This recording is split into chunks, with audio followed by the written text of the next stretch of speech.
दोस्तों कैसे हैं आप। उम्मीद करता हूं आप अच्छे होंगे। मैं हूं विनोद राज। स्वागत है ट्रिकी हिंदी साहित्य चैनल में। दोस्तों आज हम कक्षा 9 की जो वार्षिक परीक्षा का एग्ज़ाम होने वाला है यानी हो रहा है, कॉपी पेपर आपको घर में दिया गया है, तो उसके आंसर की को आज हम समझेंगे। सभी प्रश्नों के आंसर को समझेंगे कि कैसे आपको लिखना है और क्या क्या लिखना है।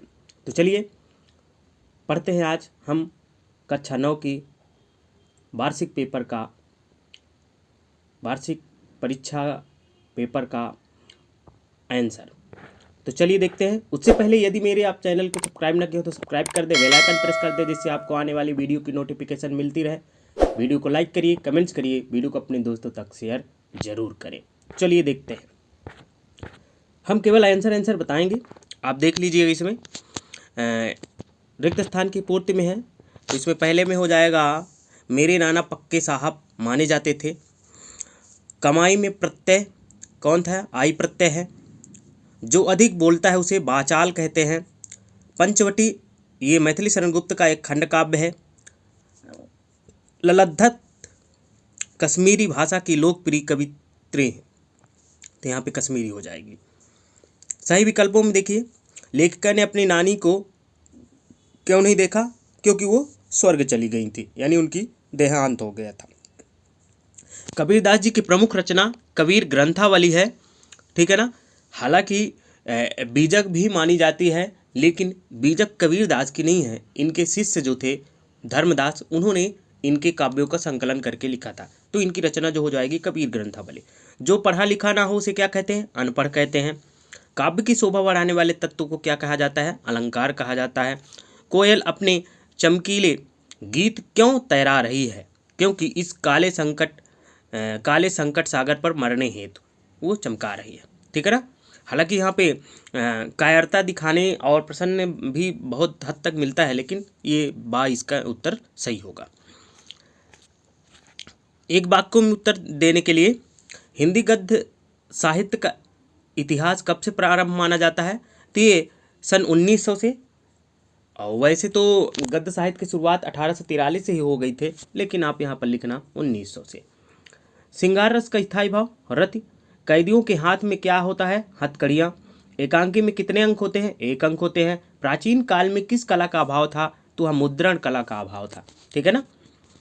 अब देखते हैं सही जोड़ी। सही जोड़ी कमल का जो हो जाएगा, तो कमल का पर्यायवाची होता है पंकज, ठीक है ना। माटी वाली जो है ये एक गांव संबंधित है। और गोस्वामी तुलसीदास रामचरितमानस। ग्राम का हो जाएगा ये कहानी, जो ग्राम कहानी किसकी है? क्या कह सकते, प्रेमचंद की, सॉरी जयशंकर प्रसाद की। चौपाई जो है एक छंद है। ओके, अब देखते हैं सत्य असत्य। तो पहला आपका सत्य है, दूसरा असत्य है, फिर तीसरा असत्य है, और चौथा असत्य है, पांचवा असत्य। केवल पहला सत्य है, बकाया सभी असत्य हैं। छठवां प्रश्न है, तत्सम और तद्भव शब्दों को छाट कर लिखिए। तो इसमें कौन सा तत्सम होगा, कौन सा तद्भव होगा? तो तत्सम में आपका स्वप्न हो जाएगा और हस्त हो जाएगा, ठीक है ना। और तद्भव में आपका मछली और साग हो जाएगा। ओके, अब इसके दो पर्यायवाची लिखना है, अथवा में है, चाहे ऊपर वाला करिए चाहे इसको करिएगा, लेकिन करिएगा एक ही। तो तन के आपका हो जाएगा, तन हो जाएगा, बदन, देह, शरीर, ये इसका पर्यायवाची है। हरि शेर को कहा जाता है, शेर, व्याघ्र, वनराज, सिंह, ठीक है ना। ये इसकी क्या हो जाएगा? पर्यायवाची हो जाएगा। इसका संधि विच्छेद करना है। संधि विच्छेद, तथा धन एव तथैप, वृद्धि स्वरसन, सुधन आगत स्वागत, स्वरसन, ठीक है ना। अगला जो प्रश्न है इसी का, अथवा नीचे दिए गए वाक्यों शब्दों का वाक्य में प्रयोग करिए। तो ये आप अपने अनुसार भी कह सकते हैं। उड़ान शब्द का प्रयोग करके एक वाक्य बनाना है। तो अंतरिक्ष में उड़ान भरने को तैयार हो जाओ, ठीक है ना। अंतरिक्ष यान दूसरा है, तो वैज्ञानिक किसी दूसरे ग्रह में जाने के लिए अंतरिक्ष यान का प्रयोग करते हैं, तो ये हो जाएगा। रस के कितने अंग हैं? अगला जो प्रश्न है, तो रस के 4 अंग होते हैं, स्थायी भाव, संचारी भाव, विभाव, अनुभाव, ये 4 अंक है इसके। अनुप्रास अलंकार की परिभाषा उदाहरण सहित लिखिए। इसको हम आगे भी बताएंगे, लिखित आपको मिल जाएगा, लेकिन इसको आप समझ लीजिए। अनुप्रास अलंकार जहाँ वर्णों की आवृत्ति होती है वहाँ पर अलंकार अनुप्रास होता है, यानी काव्य में जहाँ एक या अनेक वर्णों की आवृत हो वहाँ पर अनुप्रास अलंकार होता है। उदाहरण में आप ले सकते हो कोई भी पंक्ति, तरन तनुजा तट तमाल तरुवर बहुछाय, या फिर चार चंद की चंचल किरणें, ये सभी आपको उदाहरण में डाल सकते हैं। ये भी आपके प्रश्न पाठ से लिया गया है, तो इसको हम आगे देखेंगे। 10वां भी लिया गया है पाठ से, 11वां भी लिया गया है, 12वां भी, ये सभी पाठ से लिए गए हैं। यहाँ पर यदि किसी को ये 13वें का अथवा लिखना है तो आपने अपने शहर में बच्चों को कब कब और कहाँ कहाँ काम करते हुए देखा है, इसका वर्णन करना है। तो बच्चे जहाँ काम कर रहे हैं उसका विवरण दीजिए। ये आपसे मौखिक या आपकी अभिव्यक्ति करना चाहता है, इस प्रश्न का माध्यम ये है। तो आप इसको अगर लिखना है तो लिख सकते हो। 14वां जो प्रश्न है ये व्याकरण से संबंधित है। इसमें है गद्य की कोई दो मुख्य विधाएं एवं कोई दो गौण विधाओं के नाम लिखिए। तो मुख्य विधाएं मुख्य रूप से 5 होती हैं। आपका जो हो जाएगा कहानी, उपन्यास, नाटक, एकांकी, ठीक है, 4 हो गए। आत्मकथा ये क्या है, मुख्य विधा में है। और गौण विधा में आपका जीवनी, अनुप्रास, संस्मरण, रेखा चित्र, यात्रा वृत्तांत, ये सभी आपके क्या है, गौण विधा या अतिरिक्त विधा में। तो आप यहाँ से लिख सकते हैं कहानी के प्रमुख तत्वों के नाम लिखिए। यदि आपको लिखना है ये तो इसके 6 तत्व होते हैं, कथा वस्तु, पात्र चरित्र चित्रण, देश काल एवं वातावरण, संवाद योजना, भाषा शैली, उद्देश्य, ये आप लिख सकते हैं। गया ने बैलों को शरारत के लिए क्या सजा दी, तो ये गया ने, तो ये आपका पाठ से लिया गया है। इनको हम आगे देखते हैं। ये 17वां का जो अथवा है ये भी आप आगे हम इसको PDF में बताएंगे। आपका जो अगर 18वां प्रश्न लिखना है आपको, अपनी सुबह से रात तक की दिनचर्या लिखिए। तो सुबह से रात तक की दिनचर्या यदि आपको लिखना है तो आप अपने बारे में लिखेंगे कि आप क्या करते हैं, कैसे उठते हैं, कब उठते हैं, कब क्या करते हैं, ये आपकी दिनचर्या है। दिनचर्या ये लिखना, लेकिन सेंटेंस बना बना करके लिखना तो ज़्यादा बेहतर होगा, ठीक है ना। क्या आपने कभी कोई पेड़ लगाया है, यदि हाँ तो वृक्षारोपण के कोई 3 लाभ लें। तो वृक्षारोपण से क्या लाभ होता है, तो पेड़ लगाया है, चाहे ना लगाया हो तो भी कर देना हाँ लगाए हैं। और इसके वृक्षारोपण के लिए 3 लाभों में बता देना। इससे हमें ऑक्सीजन वायु, प्राणवायु ऑक्सीजन मिलती है, हमें इससे विभिन्न प्रकार के फल खाने के लिए मिलते हैं, और ये वातावरण को हरा भरा करके रखते हैं, ठीक ना, स्वच्छ छाया देते हैं, वर्षा में सहायक होते हैं। ये आप इसके लाभ लिख सकते हैं। महाकाव्य और खंडकाव्य में कोई 3 अंतर लिखना है, इसको आगे हम PDF में बताएंगे। अब यहाँ पर आता है 21वां प्रश्न, कबीरदास जी और मक्खनलाल चतुर्वेदी का परिचय निम्नलिखित बिंदुओं के आधार पर दीजिए। तो इसको भी आप लिख सकते हैं। अगला आपका 22वां जो प्रश्न है, तो 21वें में आप देखिए 2 रचनाएं लिखना है, कबीरदास या मक्खनलाल, किसी एक का ही लिखना, चाहे मक्खनलाल का लिखना चाहे कबीरदास की। भाव पक्ष एवं कला पक्ष ये आप लिख लेना, और साहित्य में स्थान लिखना, ये आपका सभी होता है। ये 2 नंबर का, ये 1 नंबर 1 नंबर, यानी 4 नंबर का होगा। जो आपका 22वां प्रश्न है, ये जो आपके बाख पाठ से लिया गया है, जिसके ललद्धत हैं, और दूसरा जो है प्रेमी ढूंढो, ये साखी एवं शबद कबीरदास से लिया गया है। ऐसे ही 23वें प्रश्न में 2 बैलों की कथा से लिया गया है प्रेमचंद के, और अथवा जो है प्रेमचंद के फटे जूते से लिया गया है, ठीक है ना। हरिनारायण व्यास हैं इसके, शायद कंफर्म नहीं मुझे। ऐसे ही 24वां प्रश्न में मुंशी प्रेमचंद और हरिशंकर प्रसाई, इनमें से 2 में से किसी एक का आपको लिखना है। 2 रचनाएं, भाषा शैली और साहित्य में स्थान। लेखकों में भाषा शैली लिखी जाती है और कवियों में भाव पक्ष में कला पक्ष लिखा जाता है, इसका याद रखिएगा। पर्यावरण को बचाने के लिए आप क्या उपाय कर सकते हैं, आप किस प्रकार योगदान दे सकते हैं, इसको आप लिख सकते हैं। कोरोना बीमारी से बचने के लिए कौन कौन से उपाय हैं, ये भी आप देख सकते हैं। अपने प्राचार्य को 3 दिन के लिए अवकाश के लिए प्रार्थना पत्र लिखना है, ये आप देख सकते हैं, ठीक है ना। चलिए हम देखते हैं थोड़ी नेक्स्ट PDF। तो जो आपका 7वां प्रश्न है, 7वां का अथवा, इसमें आपका अंतरिक्षयान और उड़ान, पक्षियों को उड़ान अधिक होती है, ठीक ना। अंतरिक्षयान में आकाश की गतिविधियों को जानकारी प्राप्त कर सकती है। अब वाक्य प्रयोग कर सकते हैं। 17वां जो प्रश्न है, कल्पना कीजिए आप मंगल ग्रह पर हैं, सरल शब्दों में अपनी कल्पना को कलम मत दे। तो कल्पना चावला की अंतरिक्षयान का वर्णन अपने शब्दों में करना है, इसको आप देख सकते हैं, ठीक है ना। 17वां प्रश्न जो है, 17वां का अथवा जो है, इसकी आपका कुछ शब्द दिए गए हैं और उनकी विशेषता लिखे, कुछ जानवरों के, जीव जंतुओं के नाम दिए गए हैं, जिसमें आपका बकरी है, बकरी दूध देती है, उसका दूध पौष्टिक होता है। हिरन सुंदर जानवर होता है, उसकी नाभि में कस्तूरी रहती है जो बहुत खूब खुशबू देती है। हाथी बलशाली होता है, बच्चों को अपनी पीठ पर बैठाकर सैर कराता है। मोर हमारा राष्ट्रीय पक्षी है, या बरसात होने पर खुश होकर नृत्य करता है, यह सबसे सुंदर पक्षी होता है। ठीक है। 18वां प्रश्न में है, आप अपनी सुबह से दिनचर्या लिखना। ये तो दिनचर्या आप अपने से लिखेंगे, ठीक है ना। फिर आपका एक एप्लीकेशन आई थी प्राचार्य महोदय के लिए 3 दिन की अवकाश में। अब ध्यान रखिएगा, यहाँ से लेकर यहाँ तक आपका पूरा बराबर आना चाहिए। ये आप फॉर्मेट है। सेवा में श्रीमान प्राचार्य महोदय, आप अपने विद्यालय का नाम लिख देना, क्योंकि विद्यालय का नाम नहीं लिखा है, ठीक है ना। विषय में लिखना 3 दिन के अवकाश है तो प्रार्थना पत्र। फिर महोदय, सबने नम्र निवेदन है कि मुझे आवश्यक कार्य या फिर कोई और कार्य बता सकते हो, बुखार आ जाने के कारण मैं विद्यालय में उपस्थित होने में असमर्थ हूँ।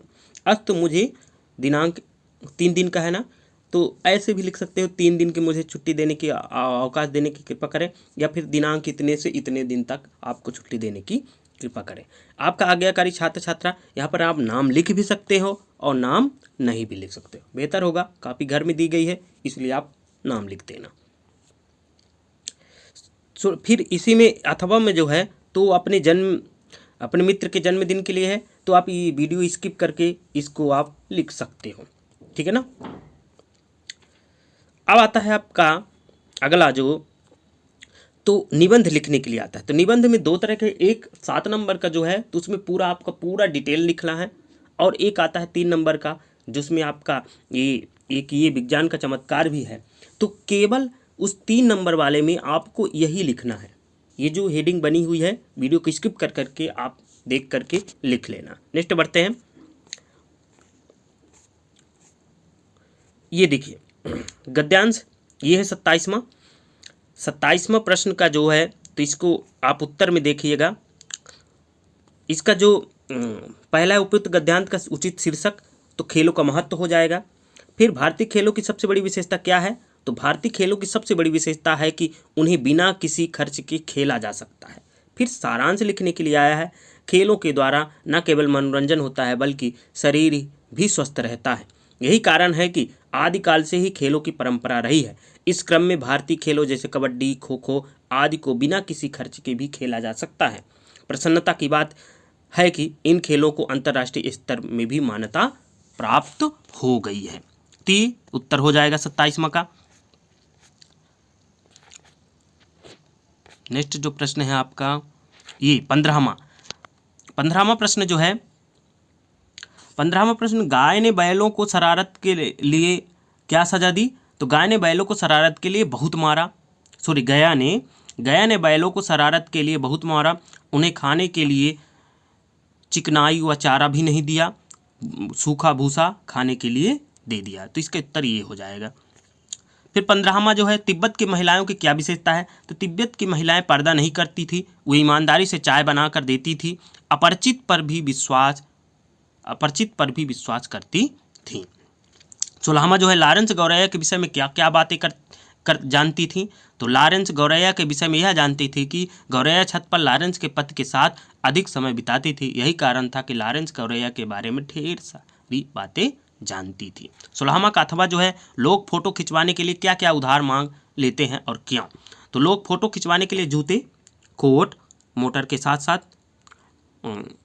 बीवी भी मांग लेते हैं दूसरों की, मतलब दूसरों की बीवी के साथ। ये प्रेमचंद के फटे हुए जूते से हैं, हरिशंकर प्रसाई का है शायद।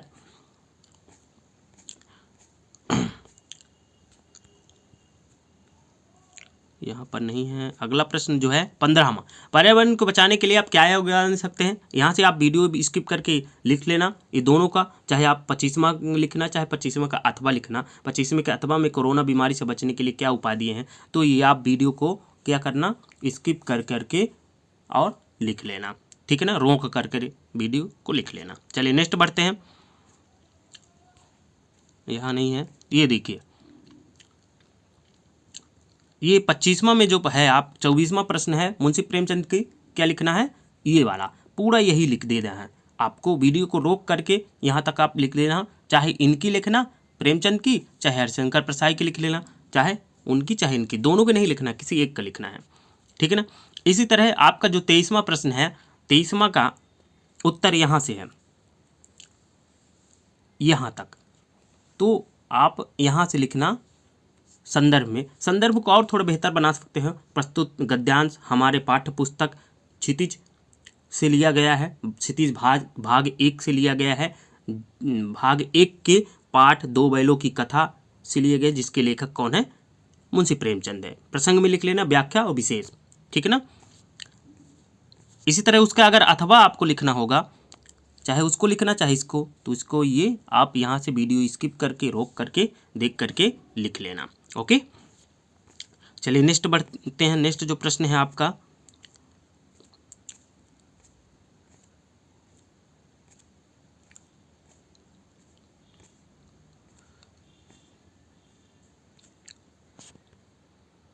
चलिए देखिए, ज्ञान की आंधी मनुष्य के जीवन पर क्या प्रभाव डालती है, तो उत्तर होगा इसका ये 10वें का अथवा है ये प्रश्न।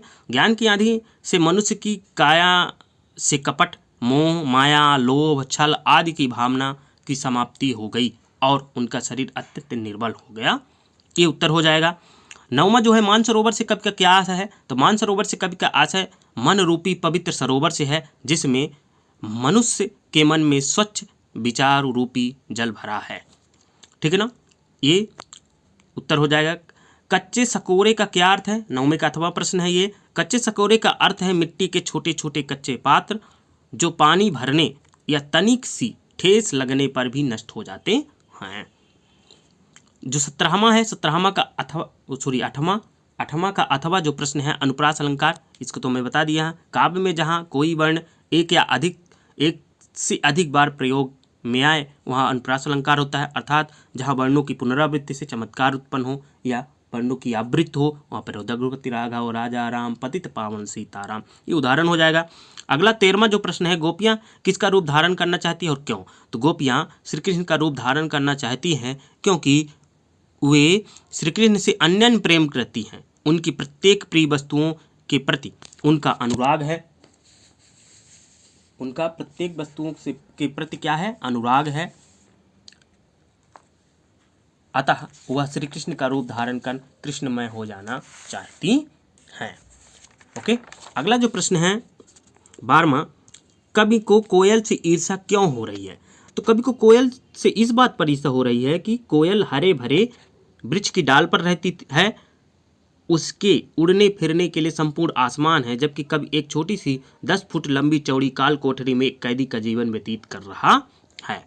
11वां का अथवा है, हथकड़ियों को गहना क्यों कहा गया है, तो हथकड़ियों को गहना इसलिए कहा गया है क्योंकि हथकड़ियाँ कवि के लिए बंधन नहीं है, वह स्वाधीनता सेनानी है, उनकी अपनी मातृभूमि की स्वतंत्रता के लिए आवाज़ उठाना कोई जुर्म नहीं है, इसलिए हथकड़ियाँ बंधन न होकर गहना बन गई हैं।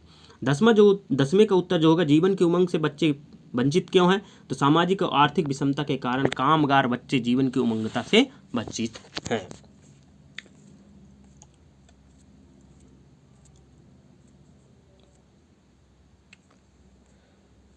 यहाँ पर देखिए, आपका 21वां प्रश्न है, कबीरदास की निम्न बिंदुओं के आधार पर साहित्यिक परिचय लिखना है, तो आप ये ध्यान दीजिएगा, चाहे कबीरदास का लिखिए चाहे आप माखनलाल चतुर्वेदी का लिखिए, तो वीडियो स्किप करके रोक करके आप लिख लीजिएगा। इसी तरह इनका भी यहाँ से लेकर यहाँ पर आप लिख सकते हैं।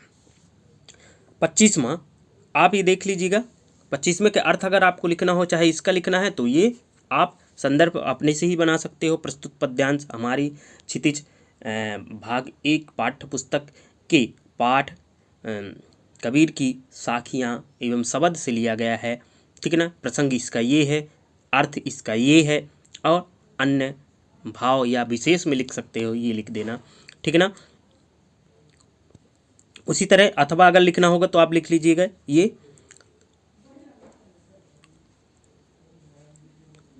तो ये पाठ्यक्रम लगभग पूरा हो जाता है। महाकाव्य और खंड काव्य में अंतर अगर आपको लिखना होगा तो ये आप देख सकते हैं, यहाँ से वीडियो को स्किप करके रोक करके देख लेना, ठीक है ना।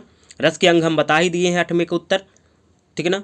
महाकाव्य में समग्र जीवन का चित्रण होता है, खंडकाव्य में किसी एक पक्ष का चित्रण होता है नायक के। महाकाव्य में 8 या उससे अधिक सर्ग होते हैं और खंडकाव्य में सर्ग की कोई बाध्यता नहीं होती है। इसका नायक, महाकाव्य का नायक क्या होता है? धीरोदात्त होता है या क्या कोई ईश्वर होता है, क्या विशेष व्यक्ति हो सकता है। खंडकाव्य में इसकी कोई आवश्यकता नहीं है। 3 अंतर लिखना है आपको, ठीक है ना। तो लगभग आपका पेपर सॉल्व हो गया है। तो उम्मीद करता हूँ आपको वीडियो अच्छी लगी होगी। यदि वीडियो अच्छी लगी तो लाइक ज़रूर करिएगा, कमेंट्स करिएगा, अपनी दोस्तों तक शेयर ज़रूर करिएगा। इसी तरह हम मिलते हैं नेक्स्ट वीडियो में। तब तक अपना ख्याल रखिए, स्वस्थ रहिए और धन्यवाद।